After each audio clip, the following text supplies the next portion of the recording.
Bonsoir et bienvenue, une émission spéciale. Vous savez, toutes les émissions Diaspora ont ce caractère. Un caractère spécial, pourquoi? Parce que nous recevons des gens d'exception.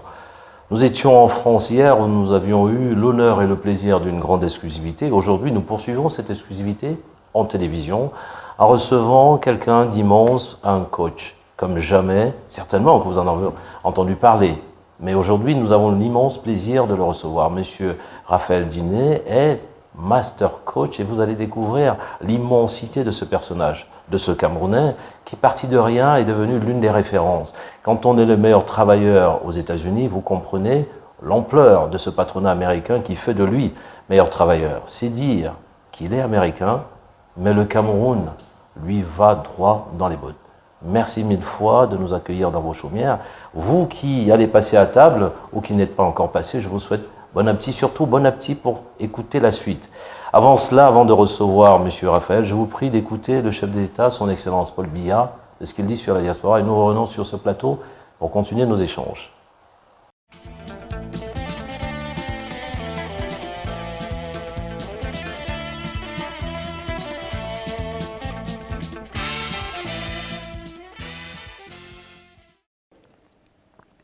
La construction nationale est une affaire de tous. Elle exige un esprit de concorde et de tolérance entre les citoyens. Je vous invite donc à cultiver cet esprit en tout temps et à prendre fait et cause pour la paix afin de ne pas gaspiller les opportunités que votre pays met à votre disposition. Si vous allez à la conquête du monde, revenez construire votre pays. Faites rayonner le Cameroun.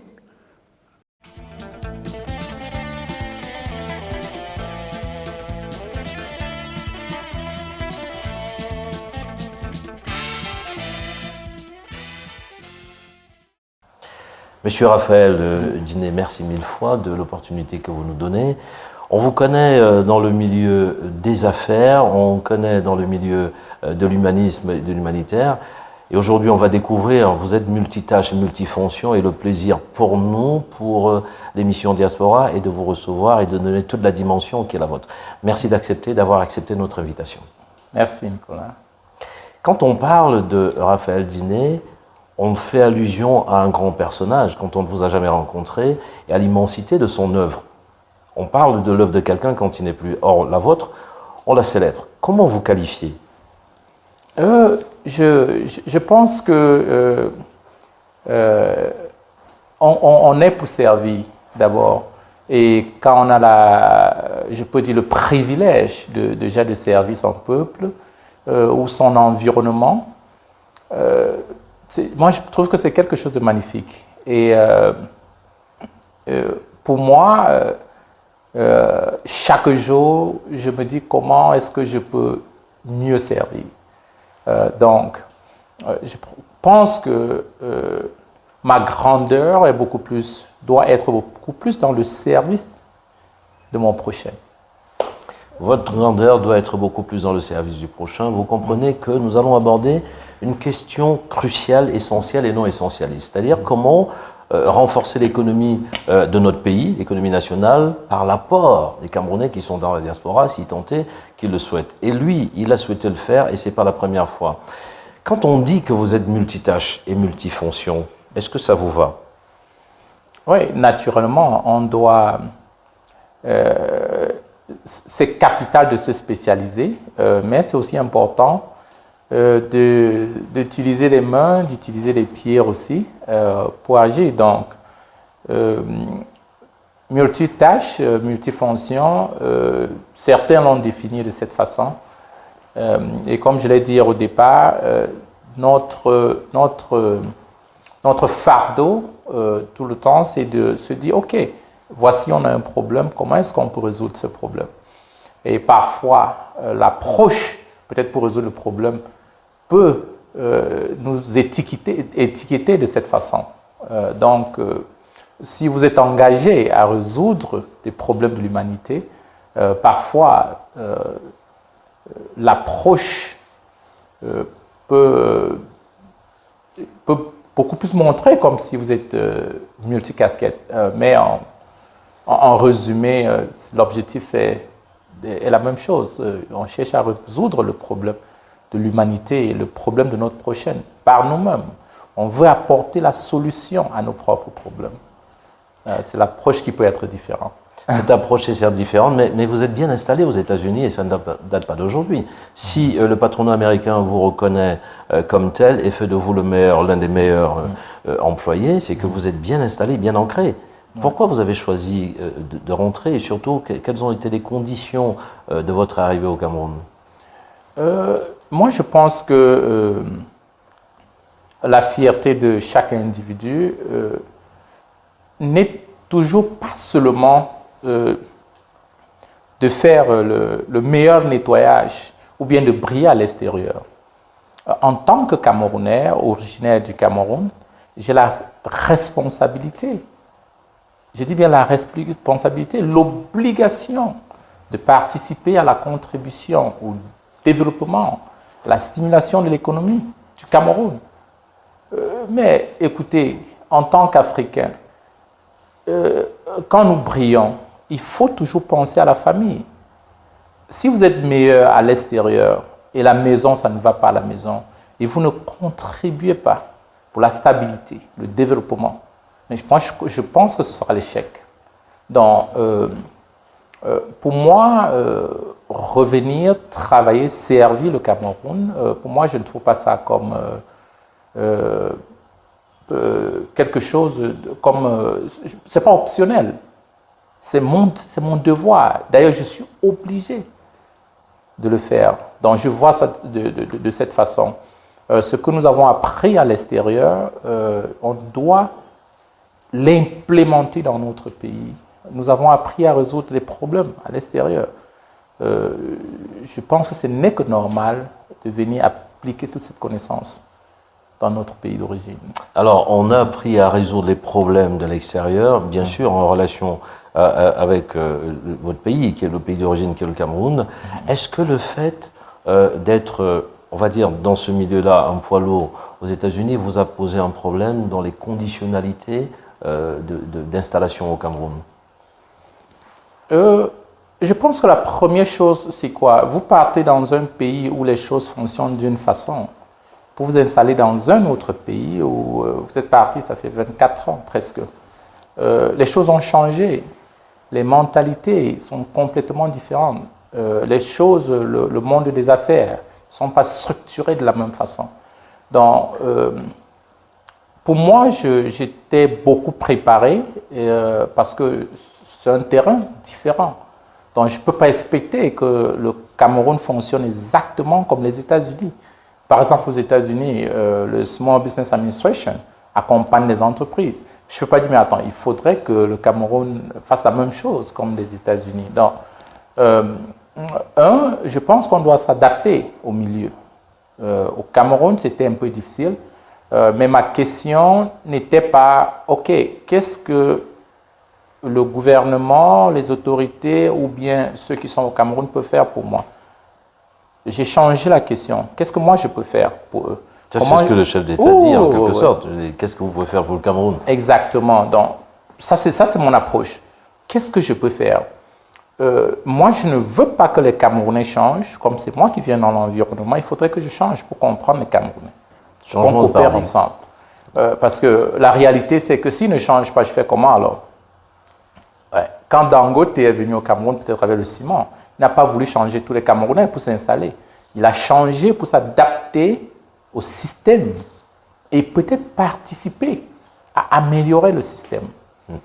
Donc, ça, c'était l'approche de notre groupe. Et jusqu'à présent, tout va très, très, très, très bien. D'ailleurs, moi, je trouve que le Cameroun est un des pays, parce que je travaille avec plus de 41 pays d'Afrique, le Cameroun est l'un des pays très, très, très, très, beaucoup plus stable, avec un climat très favorable pour les affaires. Surtout quand vous venez d'une autre façon.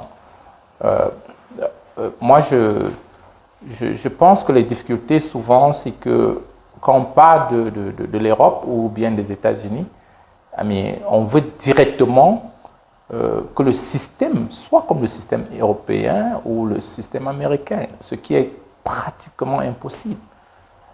Donc, mais regardez par exemple les Chinois. Pourquoi est-ce que les Chinois s'en sortent en Afrique? Alors que l'Afrique ou le Cameroun n'est pas comme la Chine. La première chose, ils viennent s'adapter.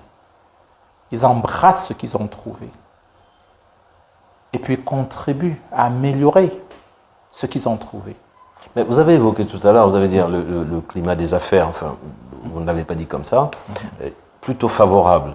Ouais. Alors que beaucoup décrivent ce climat des affaires étant un peu plus complexe ou incompréhensible pour d'un comment. Quelles sont les facilités que vous avez trouvées dans ce climat des affaires? Déjà, sur place au Cameroun, vous avez d'abord ce grand problème de main-d'œuvre qui est pratiquement gratuite, je peux le dire. Pratiquement gratuite. Ça, c'est d'un. Et puis, la sécurité. Moi, j'ai travaillé dans des pays où il faut être escorté toutes les minutes, où les gens peuvent vous obliger à payer une autre taxe sous la table du marché noir avant de continuer à fonctionner. Je ne parle pas du gouvernement, mais je parle des pays en Afrique. Mais on n'a pas ça au Cameroun. On a la circulation libre. On n'a pas peur d'aller dans un coin du Cameroun, de partir d'un coin à l'autre. Donc, il y a beaucoup de facilitation au Cameroun pour décoller en tant qu'entreprise internationale. J'ai parlé de la main-d'œuvre. Aujourd'hui, au Cameroun, vous pouvez avoir un employé à 200 000, mais vous ne pouvez pas l'avoir aux États-Unis. Même à 2 millions, vous ne pouvez pas avoir quelqu'un qui peut faire la même tâche qu'un employé au Cameroun peut le faire à 200 000 par mois. Mais c'est un capital énorme. C'est un capital énorme pour les affaires. Vous avez un pays où le bilinguisme existe. C'est facile d'avoir une secrétaire qui vit au Cameroun et qui vous sert à partir du Cameroun, qui vous sert aux États-Unis ou bien en France.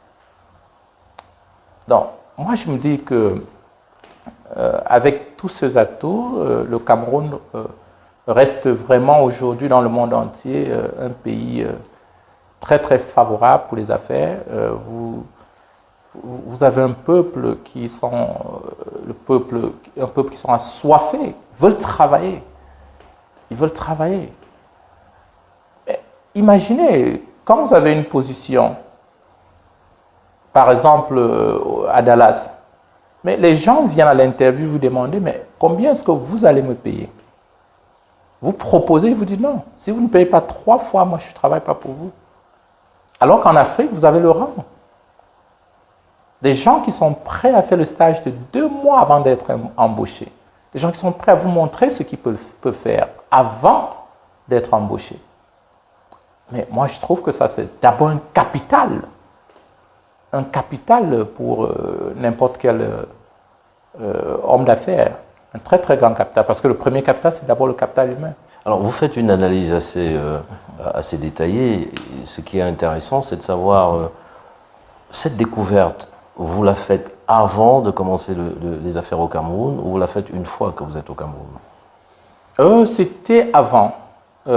Bon, notre venue au Cameroun a commencé par le service client. J'avais un call center que j'ai géré aux États-Unis avec plus de 100 personnes et qui nous coûtait trop cher. Après, on l'a basculé en Philippines et on pouvait épargner presque la moitié. Mais le problème, c'était qu'il fallait payer pour former les gens d'abord. Parce qu'avec le call center, il fallait former les gens qui pouvaient comprendre notre logistique.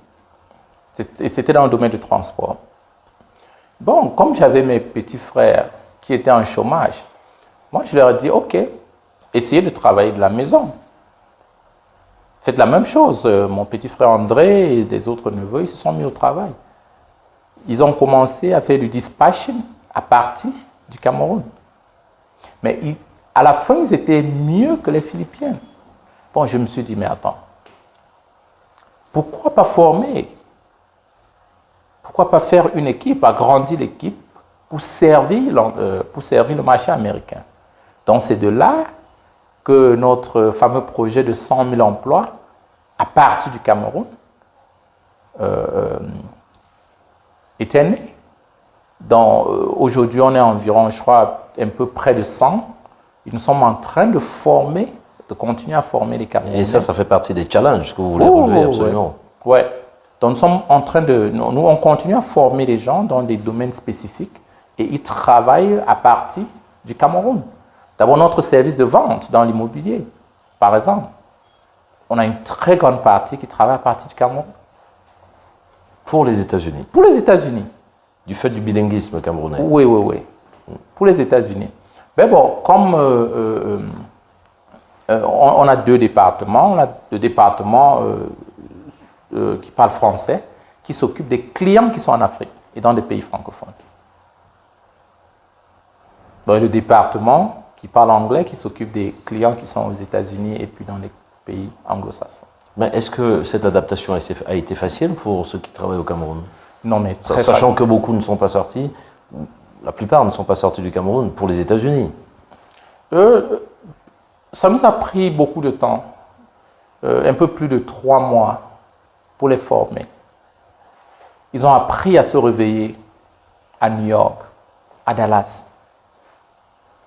Donc ils ont appris à avoir l'information de leur environnement, qui n'était plus le Cameroun ou Yaoundé, mais ce qui se passait dans la ville, puisque tous leurs clients étaient soit aux États-Unis. Donc, il fallait qu'ils s'habituent avec l'environnement. D'ailleurs, il devrait apprendre à expliquer aux clients, parce que si un client veut acheter une maison, par exemple, dans une ville, tu dois être à mesure d'expliquer aux clients les avantages, les écoles, la sécurité dans la ville, les malls, les avantages, pourquoi il faut vivre ou bien il faut acheter une maison dans cette ville. Donc tu vois qu'ils ont pris 3 mois pour apprendre l'environnement et se comporter comme s'ils vivaient aux États-Unis. Sauf que les hamburgers ou les hot dogs ne procédaient pas de la même chose. Non, mais à un moment, on a implémenté, on s'est dit, mais attends, vous devez manger aussi du hamburger et un peu de la pizza. Ouais. Donc, moi, je pense qu'avec la mondialisation, Nicolas, on peut aussi adapter le modèle. Moi, j'ai toujours parlé du modèle de la Chine. Comment est-ce que la Chine a émergé? Tous les Chinois ne sont pas allés aux États-Unis ou en France. Nous sommes habillés avec les Make in China, mais ils ont ciblé le marché à partir de leur village en Chine, à partir de leur ville. Ils ont ciblé un marché lointain et commencé à servir ce marché. C'est pourquoi j'insiste toujours sur le service. La localisation est très importante, mais aujourd'hui, avec la mondialisation, on peut servir l'extérieur à partir de sa localisation. Mais quand vous regardez tout ça, la thématique, c'est votre façon de renforcer un pan de l'économie, c'est d'une façon sectorielle camerounaise, en faisant ces formations. Est-ce que, quand vous y regardez de très près, est-ce que cela correspond à l'environnement camerouno-camerounais, puisque la formation concède à l'international? Si vous ramenez ça dans l'environnement camerouno-camerounais, est-ce que ça va ensemble? C'est quoi le problème? Je pense qu'il faut d'abord se poser la question. Quel est le problème qu'on veut résoudre? Et à quel niveau on veut résoudre ce problème? Si on trouve la réponse à cette question, on aurait trouvé la solution. C'est pourquoi nous avons les mises à niveau. S'il faut former un Camerounais pour travailler aux États-Unis, il doit avoir le niveau américain. Donc il faut des mises à niveau. Il faut instaurer la discipline. Il faut instaurer un niveau de service client élevé. Donc, la mentalité, on doit d'abord détruire certains paradigmes. Vous ne pouvez pas aller compétir dans un marché avec les connaissances qui sont peut-être dépassées. Il faut l'outil de travail qui est adapté. Il faut être outillé pour compétir dans ce marché. Donc, il y a beaucoup de facteurs qu'il faut regarder. Ça, c'est d'un. Maintenant, sur le côté entrepreneurial, aujourd'hui, beaucoup de commerçants souffrent, ou bien beaucoup d'entrepreneurs sont en train de souffrir. Pourquoi? Parce qu'ils ont décidé de servir un petit marché. Imagine 1 kilo de piment qui se vend au marché camerounais. Mais imagine si on reconditionnait ce même kilo de piment pour vendre au marché américain. Ça fera toute la différence. Nous sommes dans l'industrialisation. Oui. Donc, une des vérités, permettez que j'utilise toujours avec la Chine. Je vous en prie. Mais les Chinois étaient très pauvres. D'ailleurs, le Cameroun a aidé la Chine.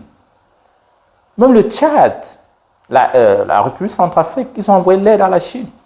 Mais à un niveau, les Chinois se sont dit, nous sommes tellement nombreux. Notre pouvoir économique est faible. Si nous continuons à produire et consommer, nous serons des éternels pauvres. Produisons et consommons 40%. Envoyons 60% chez ceux qui peuvent nous payer mieux. Ceux qui peuvent nous payer 4-5 fois, 6 fois le coût local. Et ces fonds qui rentrent en Chine, ils ont pu développer la Chine. Aujourd'hui, ils ont inversé. Ils sont à mesure de consommer 80% et être à l'aise. D'ailleurs, c'est pourquoi nous encourageons les hommes d'affaires de ne pas se limiter sur le marché africain. Allons vers le marché qui peut mieux payer pour développer, pour avoir la possibilité de développer nos produits et mieux s'occuper de nos employés aussi. Donc, parfois, je me dis qu'il ne faut pas être trop intelligent pour réussir en affaires. Il faut juste regarder ce que celui qui est en train de dominer le marché est en train de faire. L'opportunité du marché. Oui, l'opportunité du marché. Mais quand vous regardez, on vous appelle d'ailleurs Master Coach et vous allez nous expliquer pourquoi. C'est pour ça que je parlais de multitâches, multifonctions, parce que l'impression et la certitude qui est la vôtre aujourd'hui à travers ce court échange, c'est que une étude renforce l'autre dirigée vers le marché. Pourquoi est-ce qu'on vous appelle Master Coach? Ah bon, moi je me dis que on a passé toute notre vie à apprendre de nos enseignants. Mais ce qui m'a toujours surpris, c'est que, par exemple, ici au Cameroun, dans les écoles là où on apprend les affaires, mais on est enseigné par ceux qui ne font pas les affaires. Mais comment quelqu'un qui ne fait pas les affaires peut m'apprendre des affaires? Mais est-ce que quelqu'un qui ne fait pas les affaires n'a pas vocation à enseigner les affaires? C'est ça la question qu'il faut répondre. Donc pour vous, c'est le monde de l'entreprise qui doit arriver dans l'enseignement. Non, mais quand vous regardez un peu dans le passé, il y avait ce qu'on appelait l'apprentissage.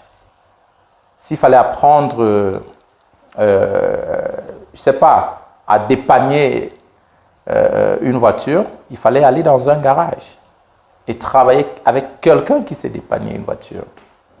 Mais pourquoi en affaires, en entreprise, on va plutôt vers les gens qui vont nous expliquer comment le faire. La théorie. La théorie. Mais ce n'est pas possible, c'est ça qu'il faut tous les donner. Si je t'explique comment faire quelque chose, tu pourras aussi expliquer comment le faire, mais tu ne pourras pas pratiquer cela. Le pays nous avons eu des grands hommes d'affaires que je peux citer, les Fotso dans le temps, mais ils n'ont pas transmis les connaissances. Ils n'ont pas enseigné. Donc, pour répondre à ta question aujourd'hui, j'ai fait des preuves sur le terrain et je ne peux pas me féliciter si je n'ai pas encore retransmis ce que j'ai réalisé aux autres. D'ailleurs, une autre vision de capacité de 2 milliards de personnes avant 240, c'est... moi, je me suis dit, attends, quand les gens disent, mais attends, Coach Raph, toi, tu as réussi. Je dis, non, je n'ai pas réussi. Si j'ai produit un résultat et je n'ai pas pu pousser, amener d'autres à produire le même résultat, ça veut dire que j'ai échoué. Comment est-ce qu'on juge un manguier? Ce n'est pas par sa beauté, par les fruits. La qualité des fruits. Oui, la qualité des fruits. Donc, c'est pourquoi je me suis engagé pour capaciter d'autres hommes d'affaires pour produire le même résultat, et d'ailleurs mieux que moi. Donc, c'est là d'où est venu Master Coach. Master Coach. Nous allons écouter un deuxième extrait du chef d'État et nous allons revenir sur ce plateau, continuer ce bel échange avec Master Coach Raphaël Diné.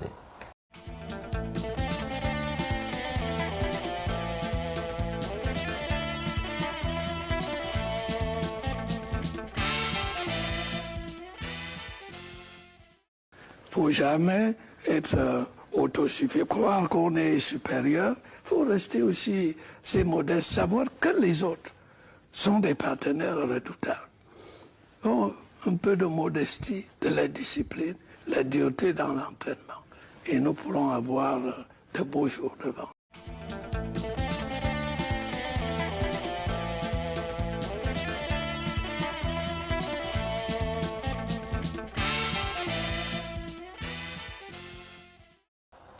Nous venons d'écouter cette deuxième transition, ce deuxième extrait du chef d'État, et on voit bien comment est-ce que le coach Raphaël Diné épouse ce que le chef d'État dit, c'est-à-dire vous qui êtes allé, revenez avec vos instructions implémentées sur le plan local, au lieu d'occuper le chancre politique, aller sur le terrain économique, social, environnemental, éducatif et l'agriculture.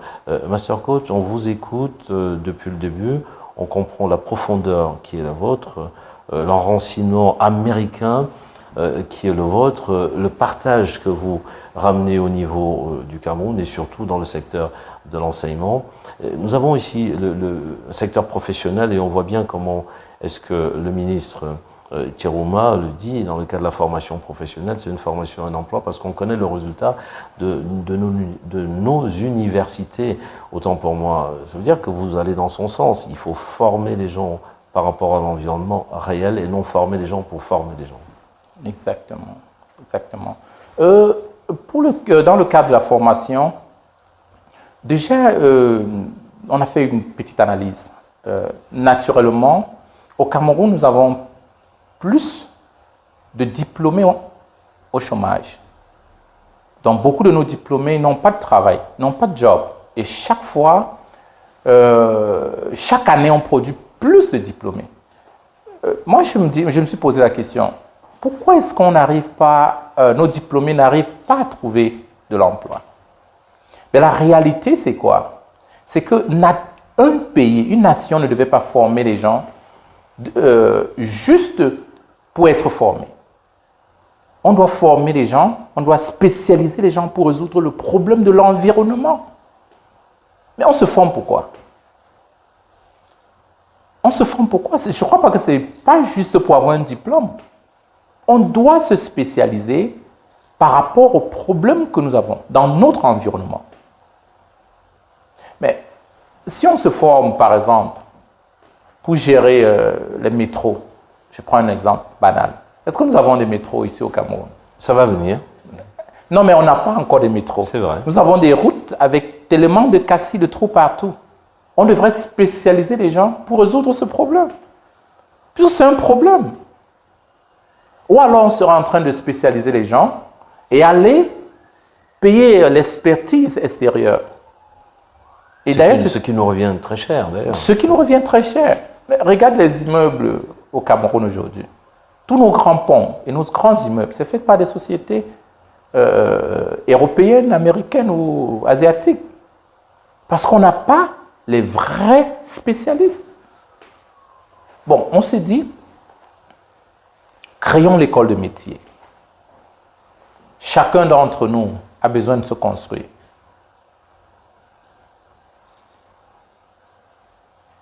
Formons les gens, des spécialistes qui peuvent construire le genre de maison d'abord adapté à notre environnement.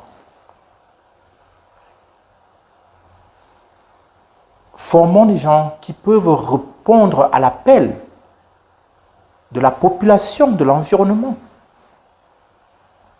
notre training center, c'est pourquoi on a... là-bas, tu ne peux pas apprendre deux choses. Le système des généralistes, on a annulé cela. Tu dois connaître une chose et tu dois être la meilleure personne qui peut produire ce genre de résultats. Donc, nous, on s'est rabattu vers les spécialistes. Et d'ailleurs, c'est pourquoi nous, on offre le crédit de formation. Parce qu'on sait qu'on peut garantir l'emploi après. Donc, moi, je pense que notre système éducatif, c'était bien pour le passé, mais aujourd'hui, les choses sont en train de changer. Il y a la nouvelle normalisation. Il faut se réadapter, il faut se repositionner pour gérer le problème. Au lieu de se former, d'aller se former, mais payer d'autres, chercher des experts dans d'autres pays pour venir résoudre nos problèmes. Justement, ça nous amène à une chose simple, c'est quel regard vous avez du, entre guillemets, ou alors d'une façon globale, du milieu des affaires camerounais? Moi, j'ai toujours dit que le Cameroun, c'est un pays vierge. Tout est à faire. Tout est à faire. Quand vous sortez, il y a l'embouteillage. Pourquoi il y a l'embouteillage? Est-ce qu'on s'est posé des questions? On n'a pas de route, il faut faire des routes. Tout est à faire. J'ai discuté avec un ami hier. D'ailleurs, c'est pourquoi nous avons poussé le projet de Wisdom City. Et aussi, nous sommes en train de travailler pour voir comment ramener la population dans la ville. Nous avons une capitale qui est Yaoundé, où les gens vivent beaucoup plus en périphérie. Ça prend 4 heures de temps, 2 heures le matin, 2 heures le soir pour faire des va-et-vient. Mais si vous vivez après Olembe, ça prend 2 heures de temps pour arriver au ministère. Donc le gouvernement paie 4 heures de temps par jour. Et ce n'est pas la faute des travailleurs. Il n'y a pas de logement. Il n'y a pas un centre-ville sur la terre qui est vide et qui n'est pas actif la nuit. Et ces propositions, vous les avez déjà faites, elles sont actées. Ça veut dire que vous êtes bientôt, on va assister à, je ne vais pas dire révolution, à une redéfinition de notre environnement yaoundéen.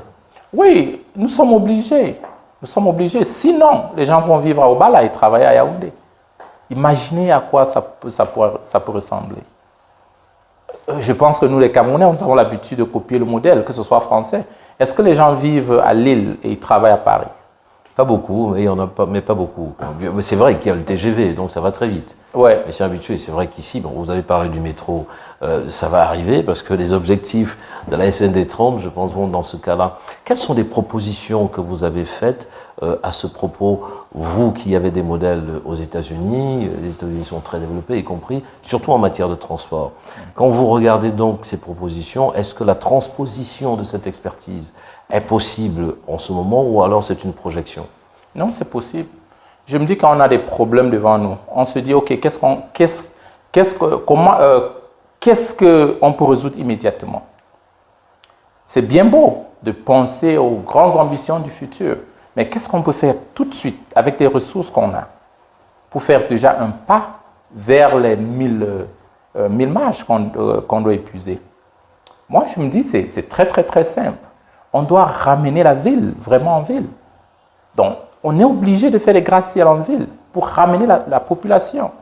Cette jeune couche des travailleurs doivent être à mesure de se loger en ville pour travailler dans les ministères. Ce sera un très, très, très, très... Je pense que pour le moment, c'est un très grand manque à gagner au gouvernement. Que ce soit pour la taxation, que ce soit le temps perdu pour se connecter. Regardez comment Yaoundé est en journée, le matin. Vous ne pouvez pas bouger. La même chose en après-midi. Donc, directement, on passe 40% du temps dans les voitures. C'est un très grand manque à gagner. Très grand manque à gagner. Et puis, nous avons des espaces partout. Mais est-ce que ça ne mettrait pas, quand vous... On va dans votre sens. Combien de temps il faut pour construire un immeuble de 20 étages, par exemple? Est-ce que ce temps-là fait que nous n'aurons pas une transition vers une autre génération? Il faut à peu près 2 à 3 ans, au bas mot. Non, Nicolas. Un an, ça va? Ça prend moins d'1 an pour faire un projet, par exemple, Wisdom City. Ça a été fait en combien de temps? En 2 ans, tout le projet. Et qu'est-ce que vous ferez de ceux qui sont là depuis longtemps? Parce qu'il faut bien trouver des espaces, il faut bien les dégager. Ceux-là, vous les relogez où? En périphérie pour les ramener au centre-ville? Non, je pense que, bien sûr, je ne veux pas parler pour le ministre de l'Habitat. Ces gens ont occupé une petite place sur la Terre. Nous avons l'espace aérien qui est vide. Mais imaginez si on refaisait un gratte-ciel et donnait 3-4 étages à ces personnes qui sont déjà là et exploiter les 20 niveaux élevés. Ce ne sera pas un problème. Mais ça veut dire aussi tout l'environnement doit bouger pour que ça corresponde à ce gratte-ciel. Si on vous proposait, vous avez une petite maison faite en terre battue, de venir construire 3 étages, 25 étages, et vous donnez 3 niveaux à vous. Je prends tout de suite. On doit faire les deals avec cela. C'est du win-win. C'est du win-win. Et cette transposition ne pose pas de problème? Non, non. Est-ce que c'est pas une vision un peu trop américaine pour le Cameroun? Quand vous regardez les villes modernes. Moi, je pense qu'il faut beaucoup plus s'appuyer sur ce qui marche et ce qui peut marcher. Et non ce qui est américain ou bien ce qui est chinois. On ne s'est pas seulement décidé un jour de commencer à s'habiller. On s'est dit, OK, c'est mieux plutôt de couvrir sa nudité.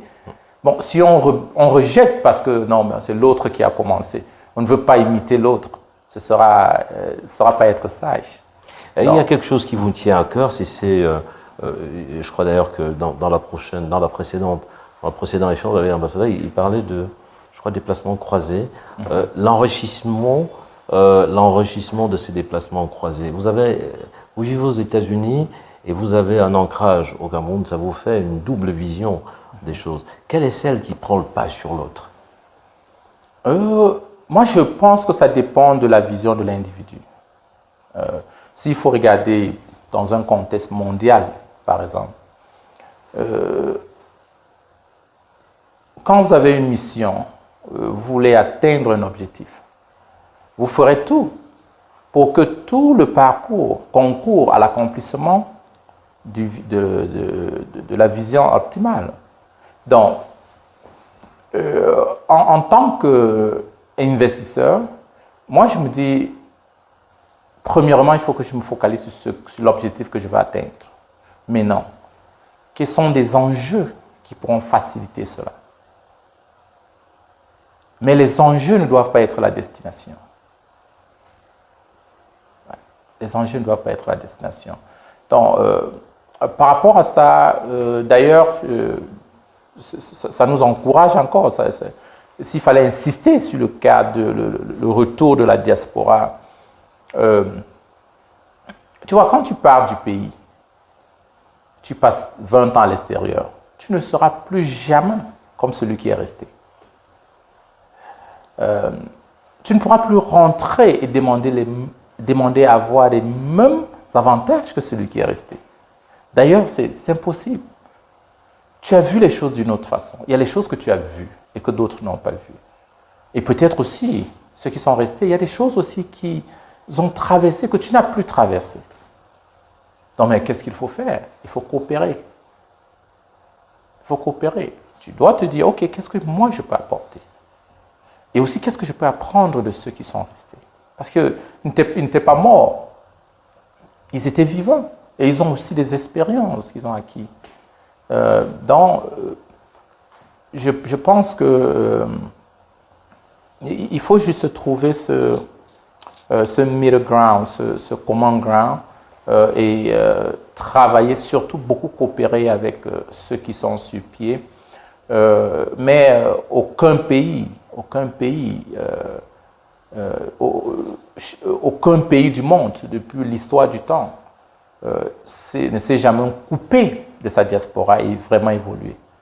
Les puissances ont été développées par leur diaspora, que ce soit dans la Bible et partout. On a toujours fait appel à la diaspora de venir renforcer les capacités. Donc, c'est un mariage qu'on ne peut pas séparer parce qu'on vient avec deux choses complètement différentes, mais on se complète. On se complète. On ne peut pas venir avec l'esprit de changer et refaire une chose nouvelle. Non. parce qu'il y a les réalités du terrain. Donc on doit se compléter, on doit collaborer, on doit travailler ensemble, on doit bénéficier de l'expertise de ceux qui sont restés aussi. Est-ce que ça a été facile dans ce sens? Je pense que jusqu'à présent, ça n'a pas été très facile parce qu'il faut réapprendre à connaître l'autre aussi. C'est difficile quand vous rentrez dans un pays et vous croyez que quand quelqu'un te dit « Oh, je veux faire telle chose », c'est signé. Donc, il faut aussi réapprendre. Il faut apprendre à savoir que non. Quand on dit oui, ça peut être peut-être aussi, parfois.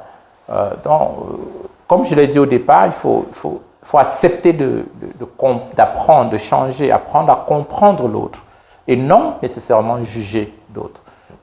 Donc, c'est comme le mariage. Si vous avez déjà expérimenté le divorce, si vous divorcez, vous prenez une autre femme, vous allez apprendre à reconnaître une autre personne. Donc, quand vous partez de l'Occident, vous rentrez dans votre pays, c'est encore un nouveau mariage. Donc, il faut réapprendre. Vous ne pouvez pas dire « Oh non, non, non, non. Où est mon petit déjeuner ?» Parce que à New York, le petit déjeuner était gratuit. Vous voulez avoir le petit déjeuner ici? Non, non, c'est une autre femme. Elle ne prépare pas. Donc, il faut se réadapter. Et je pense que c'est souvent ça le grand problème avec... c'est ça qui a été le plus difficile pour vous, cette réadaptation? C'est ça qui était le plus difficile. Ça vous a mis combien de temps? Je pense qu'après 2-3 ans, je me suis habitué avec les réalités et j'ai compris directement que, tiens, nous ne sommes pas à Dallas. Quand tu vas à la banque, ça va te prendre 4 heures de temps pour faire ton dépôt. Le retrait va te prendre 6 heures de temps. Ce n'est pas la même chose. Donc,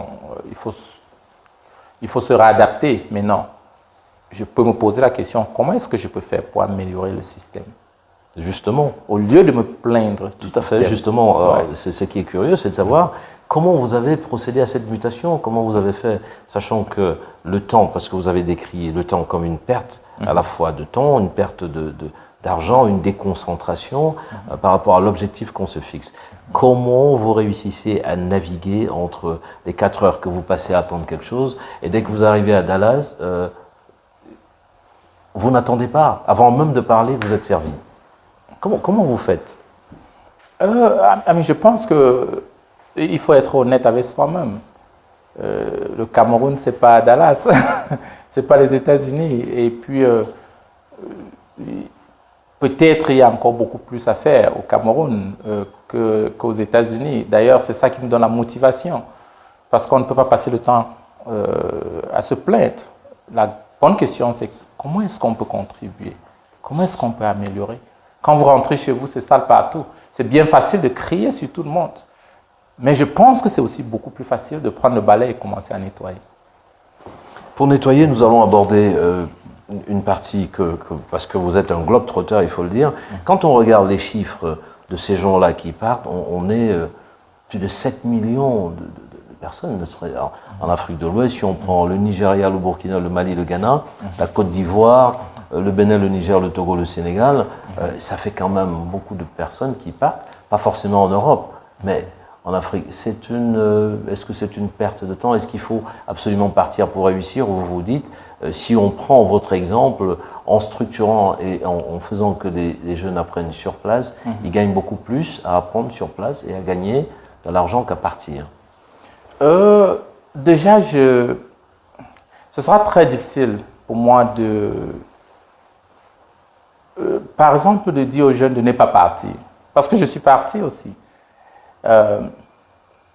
Parfois, c'est beaucoup mieux quand vous avez un livre, de lire plusieurs chapitres. Si vous méditez sur un seul chapitre, vous pourrez avoir une compréhension partielle. Quand un jeune part du Cameroun, peut-être pour la France, les parents sont lointains, la famille est lointaine. Il y a quelque chose, un génie qui sort de ce jeune. Parfois, nous sommes médiocres parce que les parents sont là. Quand je parle des parents, nous sommes dans notre pays, directement, on est très bien traités, on n'a pas de problème.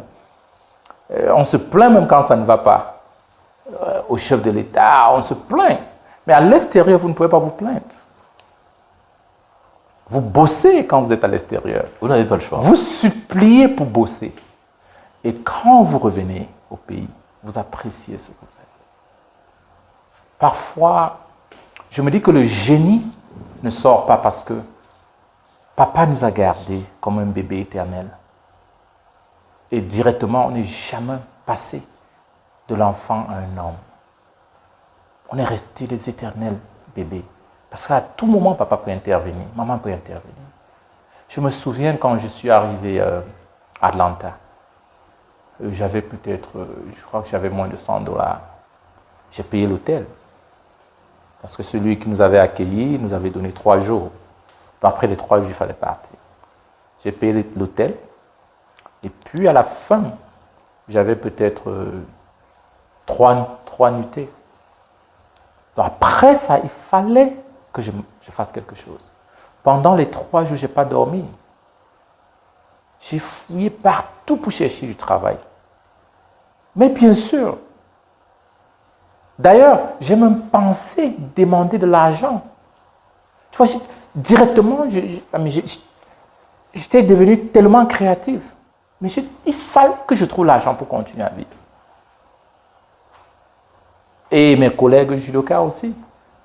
Mais on n'a fait pas le choix. Papa n'était pas là, maman n'était pas là. Il n'y avait personne pour nous aider. Donc, on a développé des capacités. Nous sommes entrés à l'état d'urgence. Et on a trouvé le travail. Moi, j'ai travaillé sans anglais. Mais imaginez quelqu'un qui travaille à Wendy's et qui ne sait pas parler l'anglais. Je ne sais pas comment ça s'était passé. Mais si j'étais au Cameroun, je vais aller voir ma tante ou appeler maman pour qu'on m'envoie quelque chose du village ou voir le voisin. Tu vois. Donc, je ne suis pas contre le fait d'expérimenter, d'aller voir. C'est la même chose aujourd'hui avec les autres rurales. À un niveau au village, tu te dis que bon, attends, ça ne marche pas, il faut que j'aille à Oudé, il faut que j'aille à Douala pour me battre. Mais à un niveau peut-être, il faut aller expérimenter. Il faut aller goûter l'extérieur. Si tu es commerçant, va visiter la Chine. Va en Turquie. Va aux États-Unis. Va regarder le marché. Je pense que ça nous donne quelque chose qu'on ne peut pas avoir sur place. Et aussi aller à l'étranger ne veut pas dire qu'on veut fuir son pays. La preuve en est que vous êtes, vous êtes la preuve de cela. Vous avez passé beaucoup de temps en France, vous étiez tellement à l'aise, mais vous êtes rentré reconstruire le pays. Donc, avec la mondialisation, moi j'encourage. Si un jeune est ambitieux, oui, va regarder. Je ne pense pas que c'est quelque chose de mauvais. Mais non, le mécanisme qu'on utilise, c'est ça qui peut être dangereux. Parce que tu l'as dit tout à l'heure, il y a beaucoup qui quittent le pays, mais parfois on perd 20%. On perd 20% de nos frères dans la mer, et soit par l'Amérique latine, ils se font tuer, égorger dans les forêts. Mais la bonne question sera, comment est-ce qu'on peut accompagner et faciliter ce genre de mouvement? D'ailleurs, c'est pourquoi dans le groupe ALIT, nous avons ce que nous appelons ALIT Global Exchange, où nous travaillons avec les universités, les institutions étrangères pour signer des conventions, pour faciliter le déplacement des jeunes de l'Afrique vers certains pays étrangers pour des échanges. Parce qu'on a des groupes, après des échanges, ils veulent revenir au pays. Parce qu'ils ont fait face aux réalités. Ils ont fait face aux réalités. Nicolas, il y a des choses que vous ne pouvez pas expliquer aux gens. Parfois, il faut vivre la scène. Dans l'immigration clandestine, nous pensons que ce n'est pas très très bien, mais la bonne question, comment est-ce qu'on peut organiser cela? J'ai toujours utilisé le cas de la Chine. La Chine encourage son peuple. D'ailleurs, la Chine donne $10 000 aux hommes d'affaires qui décident d'aller vers l'extérieur. Parce qu'ils savent que c'est comme ça qu'on peut reconstruire l'économie. C'est comme ça qu'on peut réellement incuber les guerriers pour reconstruire l'économie du pays. C'est comme ça qu'on peut reconstruire l'économie, c'est comme ça qu'on peut incuber des guerriers pour reconstruire l'économie du pays. Cette émission est faite en 2 parties et vous allez comprendre pourquoi. La première partie nous a permis de, on va dire vulgairement, de camper le décor, de connaître le personnage, de voir l'environnement dans lequel il évolue. Et la deuxième partie va être essentiellement consacrée à l'implémentation de son background, c'est-à-dire comment est-ce qu'il a pu implémenter tout ce qu'il a vécu aux États-Unis, toute son expertise aux États-Unis, comment il a implémenté dans notre environnement. Une émission divisée en 2 parties. La première partie, c'est terminé. Bon appétit pour vous qui êtes à table, mais surtout, ne décrochez pas, parce que la deuxième partie sera tout aussi intense, tout aussi riche que la première. Bon appétit et on vous dit à lundi prochain quand il sera 19h, 19h, 19h52.